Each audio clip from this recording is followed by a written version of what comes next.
కోరుకున్నవన్నీ కావాలి అంటే సాధ్యం కాకపోవచ్చు, కానీ ఓవర్ ది టైం దృఢ సంకల్పంతో కోరుకున్నవన్నీ సాధించవచ్చు. కాంటెంట్ క్రియేట్ చేయాలని పాడ్కాస్ట్ స్టార్ట్ చేసి ఆల్మోస్ట్ 1 year అవుతుంది.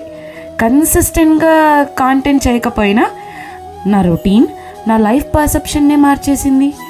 ఈ జర్నీలో నాకు నేను చాలా దగ్గర అయిపోయాను. నాకు ఏది ఇష్టం, నాకు ఏది హ్యాపీనెస్ ఇస్తుంది చాలా బాగా ఫిగర్ అవుట్ చేసుకుంటున్నాను. ఆ జర్నీలో తెలిసింది all my happiness resides in Tirupati అని. అదేంటో జపాలిలో ఒక్కసారి హనుమాన్ చాలీసా చదివి ఒక్క మాల జపం చేస్తే చాలు ఎక్కడ లేని ఎనర్జీ వచ్చినట్టు ఫీలింగ్. నమ్మకం.